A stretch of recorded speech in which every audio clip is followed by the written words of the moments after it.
Oke teman-teman, balik lagi di channel Cerita Saham. Jadi kali ini gue bakal ngomongin saham Bukalapak yang lagi hits banget di antara para trader dan investor saham di tanah air di Indonesia ini. Karena kemarin baru aja IPO, tepatnya minggu lalu sih, minggu lalu tanggal 6 Agustus dia resmi melantai di bursa kita gitu. Mungkin ini bakal gue masukin di segmen insight ya, karena ini gue mau berbagi aja, sharing-sharing dari point of view gue ke teman-teman semua. Oke, gue bakal bahas fakta-fakta menarik dulu nih terkait IPO Bukalapak nih. Ini ada salah satu berita di mana dia menjadi IPO terbesar di Indonesia.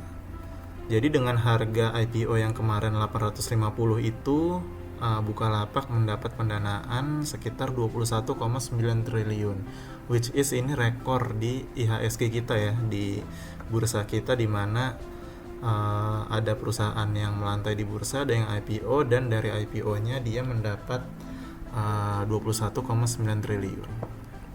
Rekor terakhir itu kalau gue nggak salah ingat Adaro ya, saham Adaro ya, dia dapat tuh belasan triliun gitu kalau gue nggak salah, 12 triliun apa 13 triliun apa 14 gitu.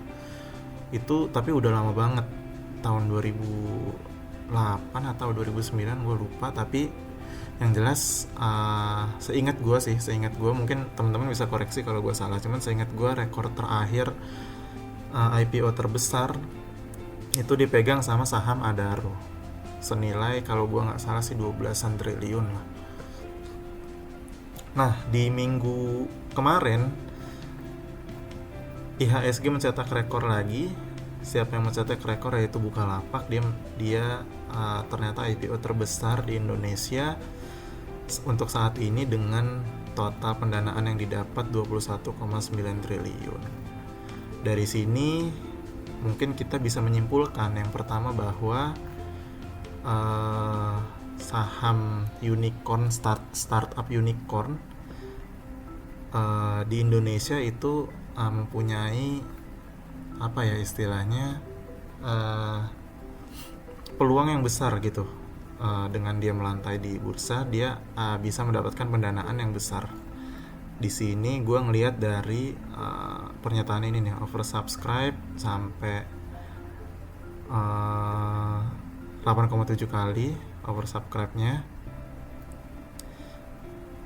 Itu artinya minat dari investor kita di Indonesia ini tinggi gitu ya terhadap saham Bukalapak ini.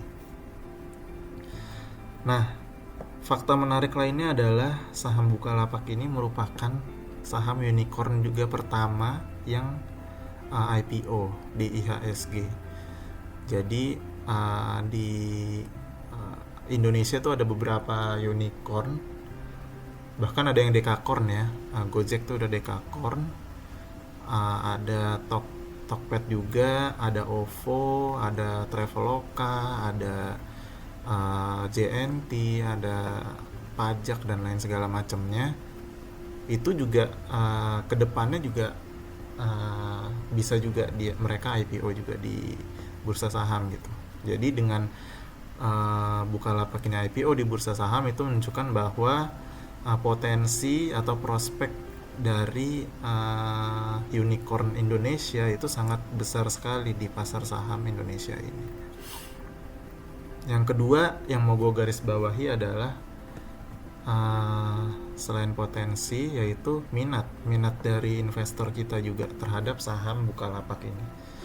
Seperti yang kita tahu, Bukalapak ini nanti akan masuk ke sektor teknologi di IHSG, dan kalau kita ngelihat beberapa bulan ke belakang ini, saham teknologi naiknya gila-gilaan.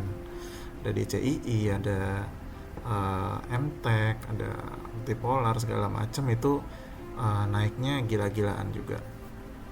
Dan akhir-akhir ini yang berhubungan dengan digital pun naiknya gila-gilaan juga, kayak bank digital itu juga beberapa minggu terakhir, beberapa bulan terakhir itu kenaikannya di IHSG tuh gila-gilaan. Jadi apa ya, minat mungkin karena lagi hype ya, karena digadang-gadangkan dengan istilah new economy ya, dimana semua yang berbau teknologi dan berbau digital itu market menganggap bahwa prospeknya sangat baik gitu ke depannya.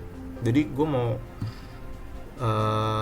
menggarisbawahi itu aja, bahwa potensi unicorn sangat tinggi di IHSG untuk IPO, dan juga apa istilahnya, dari investor-investor di IHSG pun melihat saham teknologi itu minatnya tinggi banget gitu, sangat baik gitu. Mereka menganggap saham teknologi ini akan menjadi masa depan IHSG lah, kurang lebih yang gue lihat dari fenomena Bukalapak ini tuh seperti itu gitu. Nah, ngomong-ngomong saham teknologi, kenapa bisa di Indonesia tuh, kenapa di IHSG-nya sekarang ini lagi hype banget gitu ya teknologi? Kita mungkin gue agak bridging ke US stock market ya. Ini gue dari TradingView. Oh iya, sebelumnya gue sebutin dulu, ini gue ngambil dari berita1.com ya, beritanya untuk yang IPO Bukalapak ini ya. Lalu selanjutnya kita lihat di TradingView untuk US stock market, untuk market moversnya atau saham-saham big capsnya. Ini tuh didominasi sama perusahaan teknologi. Nih teman-teman bisa lihat, ada Apple, ada Microsoft, ada Alphabet, yang di sini Google, ada Facebook juga, ada mana lagi yang teknologi, ada Taiwan, ada Nvidia. Lalu terkait dengan digital pun dan teknologi pun Amazon juga masuk. Lalu juga ada Alibaba juga di situ. Dan lain-lain lah, ada Tesla, ada Berkshire, ada Visa juga finance-nya. Jadi ini didominasi oleh saham-saham teknologi, retail trade, juga finance, juga consumer durables ya. Di sini Tesla ya, masuknya ke consumer durables. Jadi kalau misalkan kita lihat di US stock market, di mana market US ini menjadi salah satu kiblat dari stock market di dunia gitu. Kalau misalkan kita lihat di sini, ini saham-saham teknologinya jadi penghuni papan atas stock marketnya, which is big caps ya, gila-gilaan. Ini Apple berapa sekian triliun gitu, kalau dirupiahin market capnya itu gede banget. Dan kesuksesan saham teknologi di US stock market itu secara nggak langsung pasti akan berdampak juga ke stock market di belahan dunia lainnya, termasuk di Indonesia. Jadi hype teknologi itu, saham teknologi itu kita bisa bridging ke saham US stock market gitu ya. Karena seperti yang kita tahu, lambat laun pasti, karena kita negara berkembang, Indonesia negara berkembang dan US sudah negara maju, pasti lambat laun perkembangan dari negara kita akan mengarah juga ke seperti stock market ini, di mana saham teknologinya akan akan menjadi penghuni papan atas dari stock market di negaranya gitu. Nah, yang mau gue bahas adalah hubungannya dengan top 10 market cap di Indonesia. Nah, di sini gue dari idx.co.id. Di sini gue lihat bulan Juni tahun 2021, market cap-nya di Indonesia, di IHSG kita itu didominasi oleh saham bank, ada BCA, BRI, dan BMRI. Lalu ada Telkom juga, ada Astra juga, ada Unilever turun, seperti yang kita tahu akhir-akhir ini lagi turun. HMSP juga turun juga jadi peringkat 10. Dan ada 3 penghuni baru nih. Ada Arto, ini salah satu saham yang naiknya juga nggak masuk akal, gila-gilaan juga. Ini bank digital ya, Bank Jago itu lagi bertransformasi dia menjadi salah satu bank digital di Indonesia. Lalu ada Chandra Asri juga, dia raksasa petrochemical di Indonesia juga ya, Demandnya udah gila-gilaan lah pokoknya si Chandra Asri ini. Lalu juga MTech juga di sini. MTech tuh apa ya, gue bilangnya tuh dia salah satu perusahaan yang berambisi menjadi holding teknologi di Indonesia gitu. Dia tuh punya sahamnya, dia pemegang sahamnya OVO, dia pemegang sahamnya Bukalapak juga, sebagai investor juga dia di Bukalapak. Selain itu juga dia bergerak di bidang digital juga, media, broadcast, iklan, segala macam lah pokoknya. Si MTech ini juga gurita bisnisnya juga banyak juga dan terkait juga dengan teknologi gitu. Kalau misalkan kita lihat di sini ada saham yang berhubungan dengan digital dan teknologi yang masuk naik ke top 10 market cap, yaitu Bank Jago, Arto, dan juga MTech juga. Selain itu, seperti yang kita tahu, Telkom dan juga Astra kalau nggak salah, Telkom dan Astra itu salah satu investor di Gojek. Dia investor di salah satu perusahaan teknologi juga, yaitu Gojek. Telkom tuh menyuntik dana berapa sekian gitu, Astra juga menyuntik dana sekian di Gojek itu. Jadi top 10 market cap ini juga berhubungan juga dengan perusahaan teknologi gitu, seperti Telkom dan Astra. BCA juga kedepannya dari isunya juga akan membentuk bank digital juga di Indonesia gitu. Dan tentu kalau itu beneran jadi, mungkin market cap dari BCA akan meningkat lebih tinggi lagi. Dan bank digitalnya entah dia nanti mau IPO juga atau tetap tidak IPO menjadi bagian dari BCA, kita juga nggak tahu. Yang jelas BCA juga mulai melihat ke depan ya, melihat bahwa prospek dari sesuatu yang digital dan teknologi itu sangat besar banget nih di Indonesia. Nah, kalau kita lihat ke belakang ya, kita mundur setahun ya, kita mundur setahun ini. Di sini sama sekali belum ada saham teknologi di 2020, Juni 2020. Masih didominasi oleh BCA, BRI, Telkom, Unilever masih peringkat keempat, lalu disusul BMRI, Astra, Sampurna, ada Chandra Asri juga, ada Sinarmas, dan ada Indofood, sukses makmur ya. Saham consumer juga masih banyak ya, ada ICBP, ada HMSP, ada Unilever. Tapi belum di sini kita belum ngelihat ada saham yang berhubungan dengan teknologi dan digital. Di 2019 apalagi, di sini masih ada BNI, bahkan masih ada BNI, gudang garam pun juga masih ada gitu. Jadi di sini masih didominasi sama bank, consumers, infrastruktur, Telkom, tapi hanya Telkom aja ya dari sisi infrastrukturnya. Dan juga industrinya, dari sektor industrinya ada Astra juga. Jadi gitu, di 2021 yang gue lihat itu mulai shifting nih, penghuni market cap-nya mulai masuk saham-saham yang berhubungan dengan teknologi. Apakah Arto ataupun MTech bisa merangkak naik ke atas? Mungkin banget bisa. Tapi apakah mereka juga bisa terdepak juga? Mungkin juga bisa. Yang gue mau bahas di sini adalah saham-saham seperti BCA, BRI, Telkom, Mandiri, Astra, itu saham-saham yang secara konsisten dia sustain ya. Dia terus mencetak laba, dia terus bagi dividen. Untuk di IHSG, menurut pandangan gue pribadi, adalah saham-saham yang bisa sustain sebagai big cap market cap di Indonesia. Itu adalah saham yang secara fundamentalnya baik atau bagus gitu.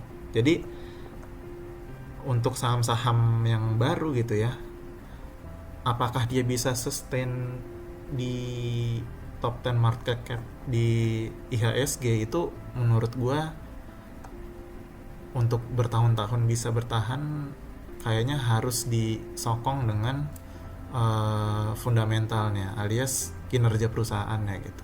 Kalau misalkan dia kinerja perusahaannya buruk, harganya tetap bisa naik, cuman untuk bertahan selama bertahun-tahun di big caps-nya Indonesia itu menurut gua agak susah gitu. Jadi itu kenapa di saham di Indonesia ini saham-saham yang masih bertahan di big caps-nya itu tuh saham-saham yang masih berkinerja baik gitu.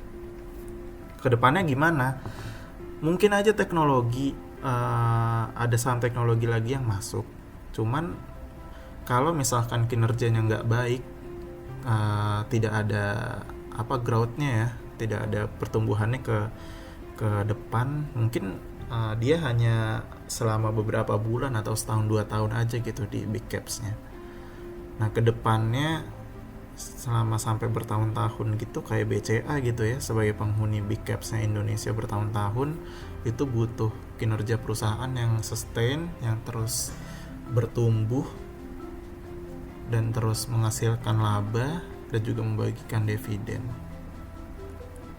gitu. Jadi saham Bukalapak, ngomongin tadi saham Bukalapak, apakah ada kemungkinan dia bisa masuk top 10 market cap di IHSG? Ada kemungkinannya kalau harga sahamnya naik terus. Tapi kalau misalkan 10 tahun ke depan, 15 tahun ke depan itu tidak ada pertumbuhan yang signifikan dari labanya atau dari kinerja perusahaan, yang menurut gua nggak bakal lama dia di big caps-nya, menjadi big caps-nya gitu. Jadi gue benar-benar sangat menantikan saham teknologi yang benar-benar bisa berkinerja baik dan tumbuh ya. Jadi nggak cuma berkinerja baik juga, tapi harus tumbuh dia harus jelas ke depannya akan tumbuh seperti apa gitu. Nanti kita bahas di akhir. Nah, balik lagi ke saham Bukalapak. Sebelum gue bahas kenapa gue nggak beli saham Bukalapak, mungkin gue mau disclaimer dulu. Jadi gue mau ngasih tauin dulu bahwa kemarin saat IPO gue tidak membeli saham Bukalapak itu. Dan saat setelah IPO pun udah 4 hari berjalan Bukalapak ini diperdagangkan di bursa saham kita, gue pun tidak trading di saham Bukalapak ini. Kenapa gue nggak membeli saham Bukalapak ini? Padahal kalau tadi kita bahas ya, kalau dari menurut gue saham teknologi ini prospeknya baik gitu di saham di IHSG kita gitu. Yang pertama gue bahas sebagai trader dulu ya. Gue bahas sebagai trader. Gue saat akan trading di suatu saham gitu, gue harus melihat historicalnya dulu, karena dari saham pun pergerakan harga sahamnya itu harus gue melihat di mana support dan resistance-nya gitu.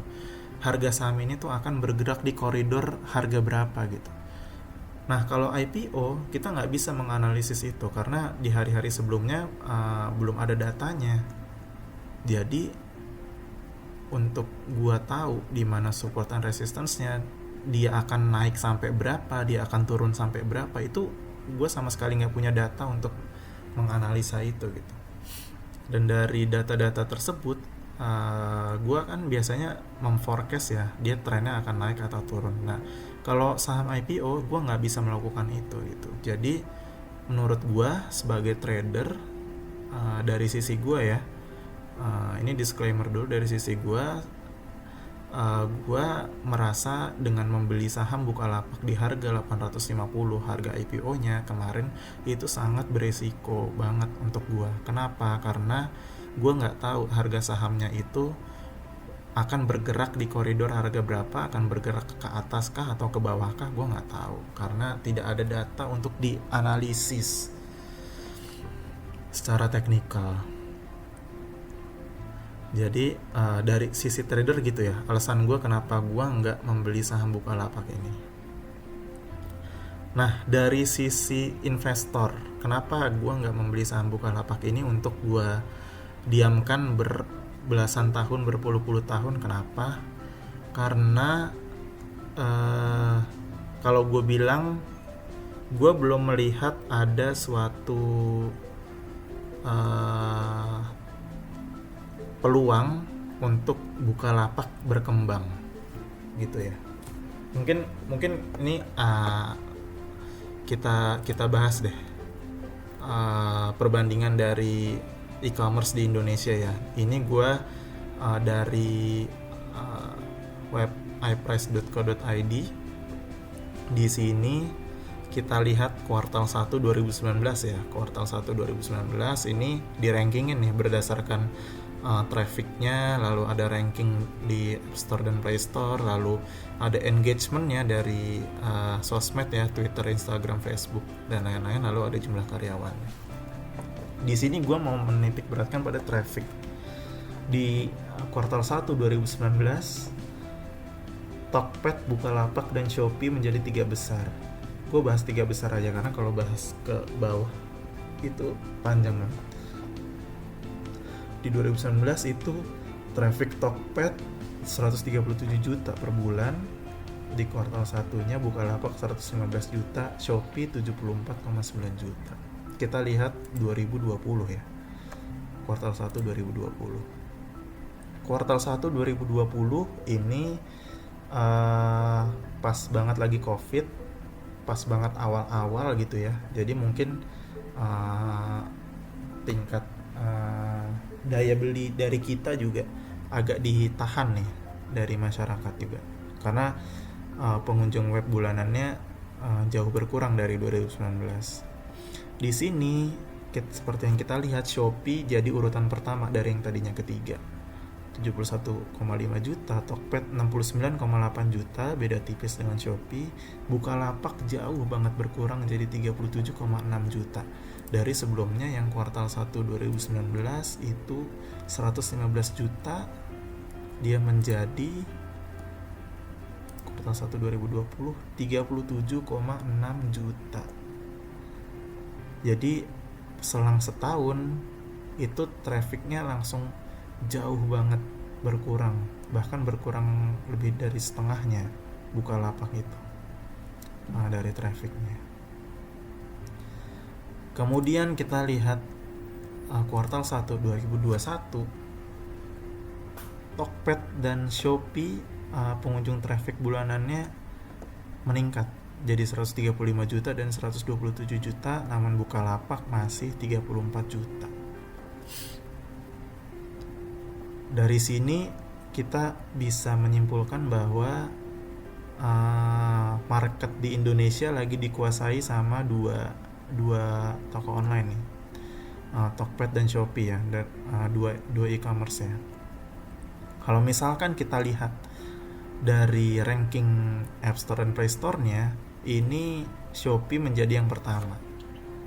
Dari sini gue bisa jelasin karena menurut pendapat pribadi gue, Shopee ini user interface-nya untuk konsumen itu paling nyaman ya, paling enak dan paling rapi dibandingkan Tokped dan Bukalapak.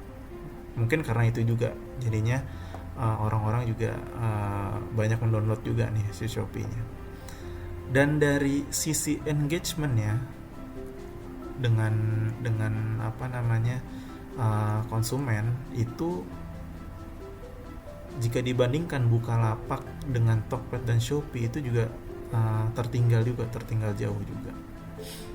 Dan Shopee ini engagementnya gila banget nih, Instagram, Facebook, tapi Twitter dia kalah dari Tokped ya. Jadi dari 3 tahun terakhir 2019, 2020, 2021 itu ada penurunan traffic di Bukalapak gitu, nggak berkembang dibandingkan Tokped dan Shopee. Sampai dengan saat ini pun gue tidak melihat ada gebrakan apa ke depannya oleh Bukalapak. Kalau dari Tokped ini gebrakannya adalah dia merger dengan Gojek. Nah, itu salah satu yang akan kita bahas juga nanti. Cuman di sini dari sisi persaingan e-commerce-nya, gue melihat Bukalapak agak sedikit tertinggal lah dari Tokped dan Shopee dari trafficnya ya. Nah, tadi seperti yang udah gue singgung sedikit, ini gue buka dari trendseo.com, startup unicorn di Indonesia. Ada JNT, Tokped, Bukalapak, Traveloka, OVO, Pajak, JDID. Di sini seperti yang gue udah sebutkan, Gojek dan Tokped itu udah resmi merger, dia jadi GoTo. Itu apa? Artinya kedepannya itu sudah ada plan dari merger ini akan melakukan apa gitu. Udah jelas gitu. Mereka akan merger untuk mengejar sesuatu yang lebih besar lagi dari mereka saat sebelum merger gitu. Sedangkan Bukalapak isunya itu menjalin kerjasama dengan Grab, tapi kerjasamanya bentuknya seperti apa ke depannya itu kalau dari gue ya itu belum jelas juga, karena bentuknya bukan merger juga dengan kayak GoTo ya, kayak Gojek dan Tokped. Jadi hanya kemitraan strategis lah Bukalapak dan Grab ini. Jadi dari sisi growth-nya itu Tokped, kalau misalkan tadi kita ngomong e-commerce ya, Tokped itu ada kemungkinan dia akan membuat suatu loncatan lagi dengan mergernya dengan Gojek. Itu kedepannya lebih clear gitu, kita ngelihatnya lebih jelas gitu. Dia bisa berkolaborasi untuk mengejar sesuatu yang lebih besar lagi. Tapi Bukalapak sampai dengan saat ini gue belum melihat ada istilahnya sesuatu besar yang sedang dikejar Bukalapak ke depannya gitu. Gue belum melihat ya. Gue belum teriyakini lah sebagai seorang investor si Bukalapak ini ke depannya akan seperti apa gitu. Nah, jadi dari gue pribadi, kalau misalkan gue sebagai investor disuruh beli saham Bukalapak, apakah gue yakin kedepannya akan seperti apa? Kalau melihat posisi saat ini dan melihat apa ya istilahnya isu-isu yang kedepannya akan dikejar oleh Bukalapak, itu gue belum merasa yakin untuk membeli Bukalapak itu. Nah, apakah kedepannya Bukalapak akan menjadi baik atau menjadi bagus, itu bisa juga dia kedepannya akan kolaborasi dengan siapa, mengejar suatu target apa kedepannya. Kalau misalkan lebih terukur dan terarah, itu mungkin kita bisa lebih objektif menilainya gitu. Karena tadi yang gue bahas, Tokped dan Gojek, kenapa gue bisa melihatnya lebih clear, lebih objektif, karena mereka udah beneran merger, udah menjadi GoTo. Sedangkan Bukalapak pun dari corporate actionnya dia juga belum ada merger dengan siapapun. Memang ada kerjasama dengan Grab, tapi itu gue pun nggak tahu kerjasamanya tuh sebatas apa, sejauh apa gitu. Apa yang dikejar dari kerjasama Bukalapak dan Grab itu sama sekali gue belum tahu. Mungkin teman-teman di sini ada yang tahu, boleh komen. Tapi yang gue lihat